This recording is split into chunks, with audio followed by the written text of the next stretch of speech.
Friends नमस्कार। आज सुभद्रा योजना पोर्टाल लॉन्च हो सारी आपण केमिति इथिले आपण अप्लाई करिवे, केमिति डॉक्यूमेंट अपलोड करिवे, केमिति आपण फॉर्म को आपण जो फॉर्म नहीं से फॉर्म को केमिति अपलोड करिवे तार प्रोसेस आमे आपको ए वीडियो रे जणाइबो। फ्रेंड्स सुभद्रा योजना पोर्टाल लॉन्च हो सारी 2 तारिख दिन आ 4 तारिख दिन ये ऑफिशियली कौन करा जाउछि ता हमें ये वीडियो आपनको जणाइबो। फ्रेंड्स देखंतु जो माने हम चैनल को प्रथम थर पय आछंती चैनल को सब्सक्राइब करंतु, बेल आइकन को दबांतु, वीडियो को शेष पर्यंत देखंतु। देखला पर आपण निश्चित भाव में बुझी पारिबे।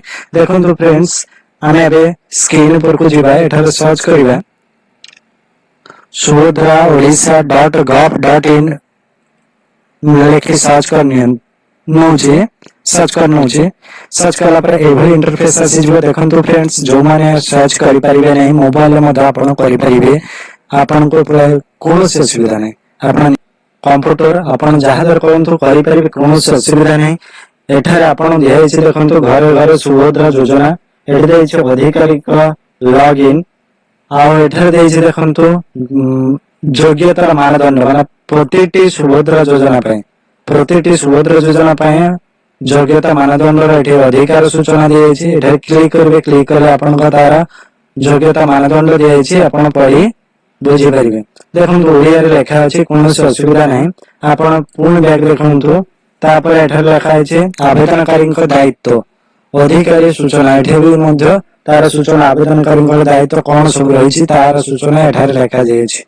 तापर आपण बैक करेंगे, देखंतु एठार मध्य आपणकर आवेदन प्रक्रिया अधिक सूचना, आवेदन प्रक्रिया कौन सब आवश्यक आपनकर एठारे सब सूचना दी, कौन करेंगे, केमिति करेंगे, आपण संपूर्ण सूचना दी। जो आवेदन द्वारा दाखल होता फॉर्म आधार कौन असंगत थे आधार थिबा सूचना को चूड़ांत भाव ग्रहण कर केवाईसी निश्चित करने आवश्यक। आधार जदि मोबाइल नंबर लिंक न कौन से महिला सुभद्रा योजना अप्लाई करि परिबे नाही।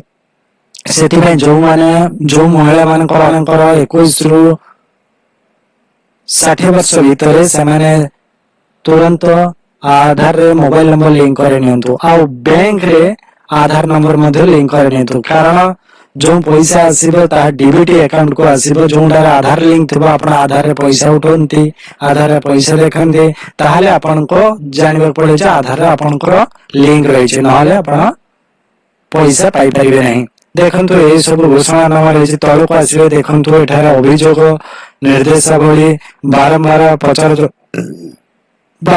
जाउथबा प्रश्न गुड़िक, तापर मानविक परिचालन प्रक्रिया एसओपी जो एसओपी जारी होता तार पूरा शर्तावली एठार रही। एठी क्लिक करके मध्य आपण पढ़ी पारिबे। देखंतु ए भली आपनकर एसओपी रही। आउ कोन ना एठार दे निर्देशावली मध्य रही।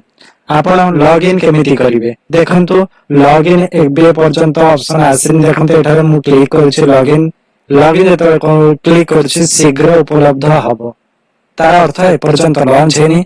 आपण 4 तारिख संभवतः 4 तारिख रे लॉन्च हे पारे, नहले 17 तारिख रे लॉन्च हे पारे ऑफिशियली। जहां आपण पैसा पाइबा को जाउछंती सुभद्रा योजना रो 17 तारिख परे परे आपण पैसा पाइबे नि संभावना रही। निश्चित भाव में आपण पाई पाइबे। या पूर्व मु जणाइथली जे शिशु विभाग जो महिला शिशु विभाग अधिकारी सेठी जेमिति सुभद्रा योजना रो लोगो देखाइतला, सेठी कमिंग सून रे अछि देखुतला, सेठी मध्ये ए पर्यंत कोनोसी उपलब्ध हे नै। देखंतु एठारे लेखा अछि शीघ्र उपलब्ध हबो, ता डेट फिक्स हे नै। एठारे आपण जेतेबेले वेबसाइट टे आपण खोली जिवो, एठारे निश्चित भाव में आपण लॉगिन करि परिबे। केमिति लॉगिन करिवे ताहार प्रोसेस मध्ये आमे आपण को बतै देबो। यार लिंक मध्ये आमे डिस्क्रिप्शन रे देइ देबो, आपण जाई कि मध्ये ए पोर्टल को खोली परिबे। आपण मोबाइल मध्ये करि परिबे, आउ आपणकर लैपटॉप कंप्यूटर मध्ये एहा करि परिबे। केमिति करिबे ताहार प्रोसेस मध्ये लॉन्च हला पर आमे आपण को बतै देबो। आउ किछि जानवर थिले आपण कमेंट करंतु। फ्रेंड्स जो माने हम चैनल को नुआ आछंती से माने सब्सक्राइब करंतु, लाइक करंतु, शेयर करंतु। थैंक यू, जय हिंद।